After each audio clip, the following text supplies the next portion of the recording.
안녕하세요. SKBTV 영화당 이동진입니다. 안녕하세요. SKBTV 영화당 김준혁입니다. 네, 오늘 영화당에서는 굉장히 특별한 콜라보레이션을 준비했죠. 장소가 일단 그렇죠. 화려하고 네. 아름답습니다. 평상시에 이제 굉장히 좁은 스튜디오에서 저희가 방송을 했었는데요. 네. 이렇게 널찍한 공간에서 더군다나 이 전시물들까지 같이 있는 공간에서 하니까 특별한 느낌이 들어요. 무엇보다 저하고 무척 어울리는 공간이라는 생각이 들고요. 네. 제가 평소에 그림도 그리고 네. 여러 가지 작업을 하잖아요. 네네. 제가 놀고 싶은 어떤 장소에서 하고 있는 것 같아서 네. 아주 마음이 오늘 뭐 날아다니실 것 같아요. 네. 공간 높아가지고 날아갈 수 있을 것 같아요, 충분히. 네, 바로 이곳은 전시회 너와 내가 만든 세상 네. 진행 중이죠. 네. 블루스퀘어 네모입니다. 여기가 SK가 추구하는 사회적 가치, 소셜 밸류 커넥트 프로젝트의 일환으로 네.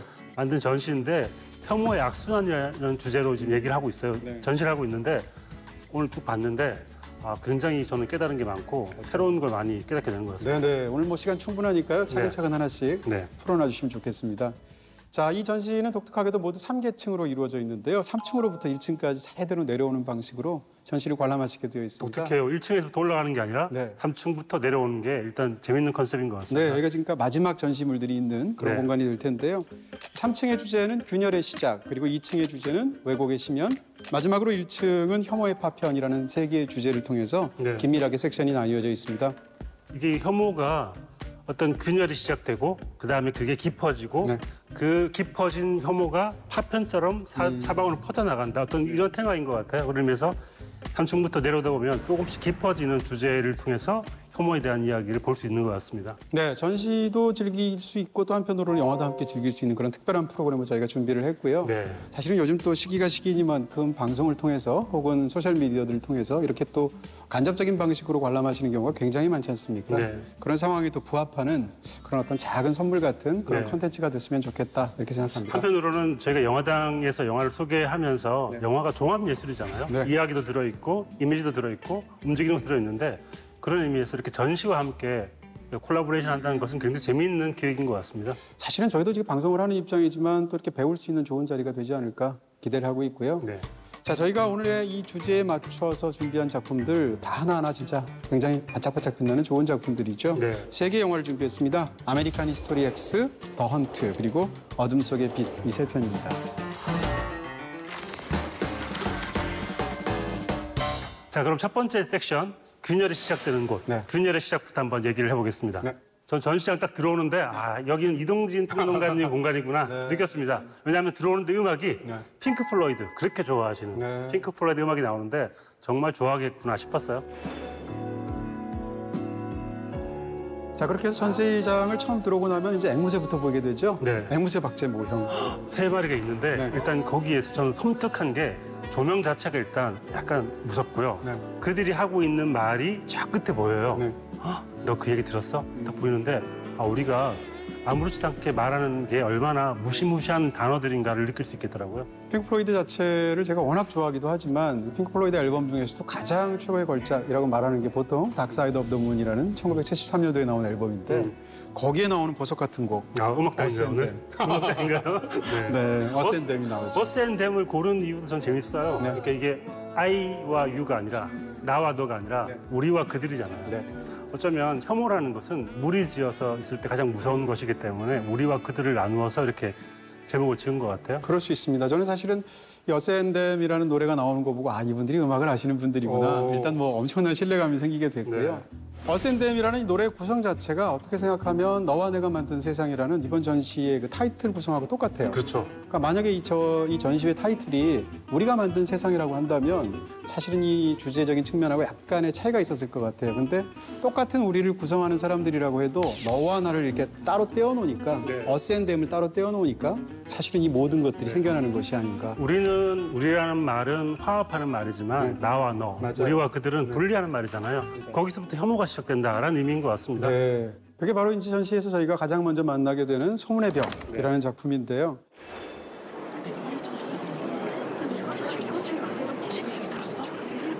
벽에 수많은 구멍들이 뚫려 있는데 거기다 이제 눈을 대고 보시게 되면 안에 유사일에 있었던 굉장히 수많은 편견과 증오를 담았던 그런 말들이 텍스트화돼서 안을 볼록 거울 속에 볼 수 있도록 이렇게 되어 있습니다. 네, 우리가 쉽게 말하는 말들, 우리가 친구들과 편안하게 말하는 말들이 날아가서 누군가에게는 굉장히 큰 상처를 입힐 수도 있겠구나라는 생각을 하게 되는데요.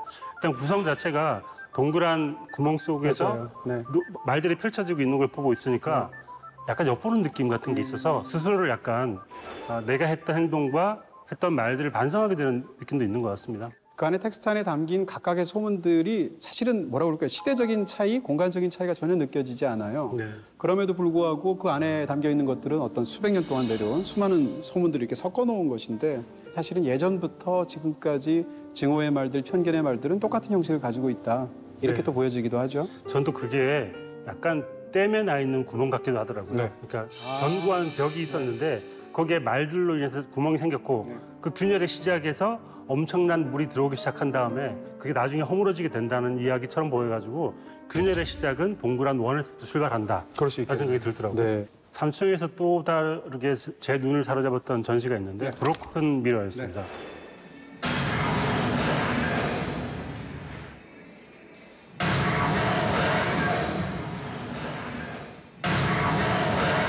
언뜻 보면 스스로를 돌아봐라, 뭐 거울을 놓고 그런 식으로 보였는데 깜짝 놀랐습니다. 아, 갑자기. 총알이 날아와가지고 그 거울을 깨뜨리고 제가 담겨있던 형상도 깨뜨리니까 이게 어떤 의미일까 생각을 많이 해보게 되더라고요. 근데 어떻게 생각하면 저희가 이제 이후에 바로 말씀드려야 될 어떤 영화의 핵심적인 부분들을 시각화해서 담은 그런 전시물이 아닐까 네. 생각이 들 정도였어요. 이번 전시를 보시고 네. 직접 세 편의 영화를 골라오셨으니까 정말 기대가 됩니다. 네. 이 3층에서의 마지막 전시물은 성립 작가의 익명의 초상이죠. 군중 속의 수많은 개인들 그리고 익명의 모습을 연필 드로잉으로 표현하고 있는데요. 네. 사람들의 다양한 개성이 사라지고 획일화되고 동질화되어 가는 모습을 멋지게 표현한 것 같아요. 제가 그린 줄 알았어요. 작가님한테 실례일 수 있겠지만 네. 일단 선은 굉장히 대충 그린 것처럼 보여요. 근데 하지만 그림 그려본 사람들은 그 선이 얼마나 힘든 건지 알거든요.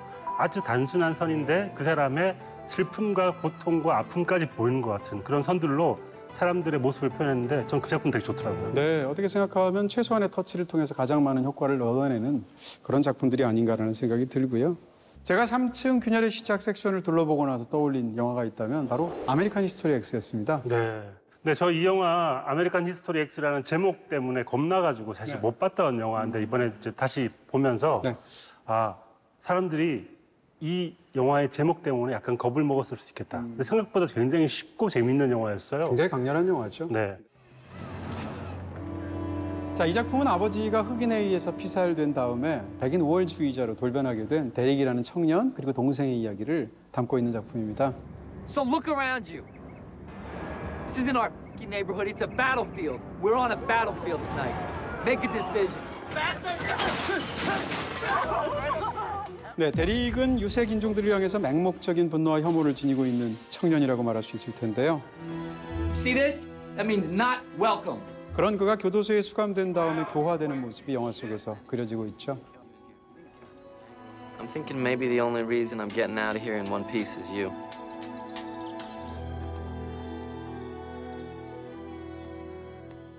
저는 이제 이 영화가 흑백 인종 문제를 다룰 때부터 시작해서 또 이제 편견이나 증오에 관한 이야기를 다룰 때 가장 많이 사실 떠올리는 작품 중에 하나잖아요. 네. 근데 이 작품을 다시 보면서 이런 생각을 하게 된 거예요. 이 작품의 핵심이 뭘까? 어떤 이야기일까라는 건데 우리가 이제 어떤 사람에 대해서 편견을 갖지 않습니까? 네. 편견을 갖게 되면 그것이 그 사람이 잘못돼서 그 사람 혼자서 갖고 있는 편견으로 왜곡돼서라고 생각하는 경향이 있는데 이 영화를 다 보고 나면 느끼게 되는 것은 편견이나 증오 같은 것은 사실은 그 사람 한 명이 잘못돼서 그런 게 아니라 학습되고 대물림되는 그렇죠. 일종의 말하자면 편견과 증오의 역사를 갖고 있는 것이다라는 것을 알려주기 때문에 네. 그래서 영화의 제목이 아메리칸 히스토리 X인 것 같아요. 구조가 재밌는 것 같아요.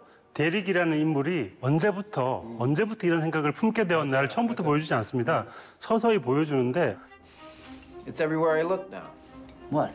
This affirmative action.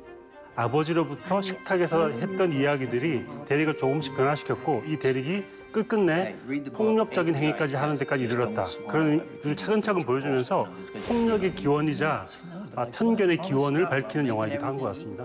저는 사실 이 영화를 이번에 다시 보면서 굉장히 소름 끼치는 느낌이 있었어요. 왜냐하면 이 영화가 사실 만들어진 배경이 있는데 이 영화가 나왔을 때 그 몇 년 전에 LA에서 폭동이 있었지 않습니까? 네. 근데 LA에서 그 흑인 폭동이 있었던 이유 중에 하나가 지금도 많은 분들이 기억하시는 로드니 킹이라는 흑인 청년을 경찰이 과잉 진압하면서 구타라는 것이 이제 영상으로 찍혀서 네. 사실상 폭동으로 이어진 건데요. 영화에도 그 토론이 나오죠. 나오죠. 로드니 킹 사건에 관해서 얘기가 나오기도 하는데 그것이 직접적인 영향을 주어서 사실은 이 이야기가 만들어진 거예요. 근데 그로부터 사실 이 LA 폭동이 1992년이니까 사실상 30년 가까운 세월이 지났고 이 영화가 나온 것도 20년의 세월이 또 지난 거잖아요. 그렇죠. 그럼에도 불구하고 어떻게 2020년 올해의 사건하고 이렇게 비슷할까라는 그럼요. 생각이 들고요. 로드니 킹이라는 사람을 올해 그 수많은 해외 뉴스에 오르내렸던 조지 플로이드라는 사람으로 바꿔치기를 하면 정확하게 얘기가 같습니다. 상대방이 얘기하는 것도 똑같아요. 이 두 사람에 대해서 경찰의 정당방위다라고 말을 하면서 하는 얘기는 그 두 사람 다 범법자 아니냐, 전과자 아니냐라고 말을 하는데 이것은 사실 조지 플로이드나 로드니 킹이나 똑같은 얘기거든요. 그런 면에서 본다면 저희가 아까 그 작품에서 말씀드렸던 그 소문의 벽에서도 그런 얘기를 한 것처럼 이게 시대적인 어떤 시공간의 이 레이블을 떼고 말을 하게 되면 구분이 안 갈 정도로 사실상 패턴이 같다는 거예요. Every night, thousands of these parasites stream across the border like some fucking piñata exploded. Don't laugh. There's nothing funny going on here. This is about your life and mine. 특히 대리기 하는 말들, 그러니까 흑인들이 와가지고 우리의 일자리를 뺏었다. 우월한 백인들이 흑인 쿼터 때문에 밀려나고 있다. 이런 이야기는 지금도 미국에서 나오고 있는 이야기고 흑인 차별의 지금 기본이 되는 이야기이기 때문에 어쩌면 이 이야기는 아주 오랜 세월이 지났는데도 바뀌지 않았구나. 그러니까요. 변함이 없구나라는 생각을 하게 되더라고요. 또 한 가지는 역시 마찬가지로 2020년을 떠올리게 하는 부분이 있는데 영화에서 이제 가장 중요한 순간에 클라이맥스에서 아버지가 사실은 굉장히 인종차별주의자였던 거잖아요. 네. 얼핏 봐서는 영화의 한 중반까지는 아버지가 흑인에 의해서 죽었을 때라고 생각하지만 사실은 이 동생이 나중에 리포트를 쓰다 보니까 그 순간을 알아내게 돼요. 그건 언젠가 하면 어려서부터 수많은 아침 식사마다 식탁에서 아버지가 했던 부주의하면서도 부끄러운 줄 몰랐던 편견의 말로 이 아들들이 학습이 된 거죠. 그렇게 어떤 이야기를 다루고 있는데 그때 그 내용이 굉장히 흥미롭습니다. 그때 이제 나오는 얘기가 이제 미국 문학사에서 굉장히 중요한 네이티브 선이라는 흑인 작가인 리처드 라이트의 소설에 관해서 얘기를 하는데 스위니 선생님이 그걸 읽어보라고 그랬거든요. Look, now you got this book, Native Son. You know, what happened to the other books in the course? They're not any good anymore because Mr. 2 PhD says they aren't? Huh? I mean, you got to trade in great books for black books? Does that make sense? Huh? 근데 이 말이 뭐하고 똑같은가 하면 올해 가장 유명한 말인 Black Lives Matter라는 말하고 사실상 같은 말이에요. 그 말에 대해서 사람들이 공격하는 말이 뭔가 하면 아니 흑인의 목숨만 중요해? 백인의 목숨은 안 중요해? 인간 목숨은 다 중요하잖아 라고 말을 하는데 이게 얼핏 들으면 맞는 말 같지만 사실은 그 기원을 생각을 해보면 이 아침 식사에서의 굉장히 의심스럽고 위험한 그 대화 형식하고 사실상 같다고 볼 수 있다는 거죠. 그렇죠. 그 아버지와 아들 데릭이 이야기를 나누고 있을 때 데니의 표정도 무척 중요한데요. 그때까지는 데니는 중립자였습니다. 두 사람이 이야기를 멀뚱멀뚱 바라보면서 무슨 이야기를 하는지 모르겠다라고 생각했던 데니가 어떻게 변화하는지도 굉장히 중요한 후반부의 어떤 모습이고요. 또 하나 저는 데릭이 이 영화의 구조가 굉장히 재밌는데요.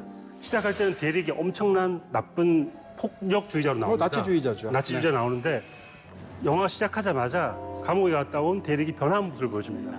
무엇이 데릭을 변화시켰을까? 첫 번째 의문이고요. 그렇다면 데릭이 나치주의자가 된 기원에 뭐가 있었을까? 이 두 가지 반전을 통해서 어쩌면 우리가 변화한다면 무엇 때문에 변화하는지 그 변화의 기원을 한번 들여다봐야지 균열의 시작을 알 수 있지 않겠는가라고 얘기하는 것 같습니다. 그렇습니다. 그래서 감옥에서 과연 어떤 일들이 일어났던 건데 그건 직접 영화를 보시면 될 것 같고요.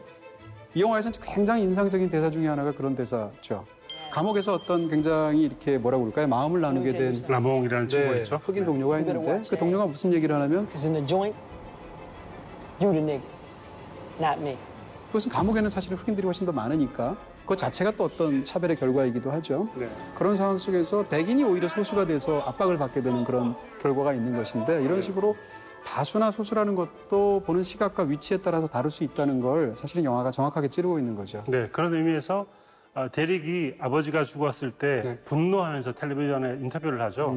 흑인들이 우리 아버지를 죽였다. 그들은 우리 권리를 빼앗아가고 있다라고 얘기를 할 때 그때 입장을 어쩌면 데릭이 한번 겪어보는 게 감옥에서의 체험인 것 같아요. 어쩌면 그 자리에 가 있어 보는 것, 다른 사람들의 마음을 이해하기 위해서 그 자리에 있어 보는 것이 중요한 변화의 시작이었다고 생각이 듭니다. 저는 이제 이런 문제를 볼 때마다 이제 인종론도 마찬가지고 다른 더 수많은 것들도 마찬가지일 텐데 이런 것들, 이런 편견의 핵심은 제가 볼 때는 운명론 같은 느낌이 있습니다. 네. 흑인이라는 인종은 안 변한다라는 어떤 운명론인데 이거는 사실은 젠더 문제도 마찬가지고 그렇죠. 인종론이기도 하고. 그렇죠. 인종에서도 마찬가지고 또 계급에서도 마찬가지예요. 그렇게 하다 보니까 어차피 안 변할 거라면 그 인종에 대한 차별이 정당화될 수 있다고 믿는 거죠. 이런 그 개인의 특성을, 개인의 어떤 부족한 특성을 소속된 집단의 특성이라고 보는 거죠. 그렇게 해서 사실은 그 개인이 범법을 저지르고 그 개인이 어떤 이상한 생각을 하거나 범죄를 저지르는 건데 그게 아니라 그 개인이 흑인이라서 혹은 뭐 여자나 남자라서 혹은 가난한 사람이거나 부자라서라고 생각을 해서 그런 일들이 벌어지잖아요.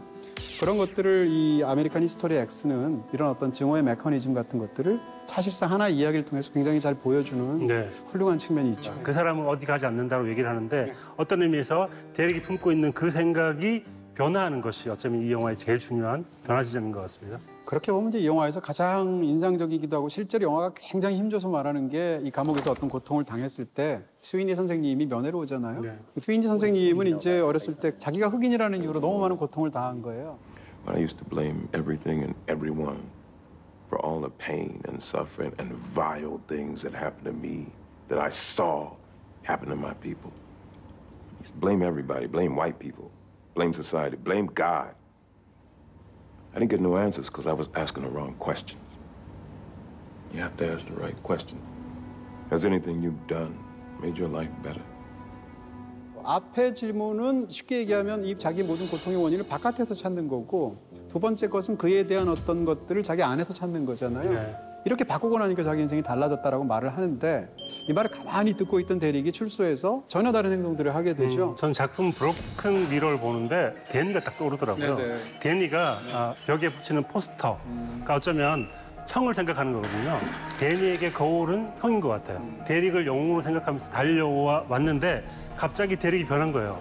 거울이 깨져버린 거지. 그럼 난 뭘 봐야 하나? 당황해하는 데니의 모습이 어쩌면 브로큰 미러가 아닌가 싶더라고요. 또 한편 또 좋은 브로큰 미러의 의미도 있습니다. 중간에 보면 데릭이 나치 문양을 새긴 가슴을 가리는 장면이 있습니다. 거울을 보면서 어쩌면 지우고 싶은, 감추고 싶은 자신의 모습이기 때문에 데니에게는 형이 깨져버린 브로큰 미러지만 데릭은 깨버리고 싶은 자기의 모습이 어쩌면 브로큰 미러이기도 하기 때문에 자기가 비춰질 때 어떻게 비춰지는지도 중요하게 생각하는 데릭의 모습이었습니다. 그렇게 볼 수도 있겠네요. 네.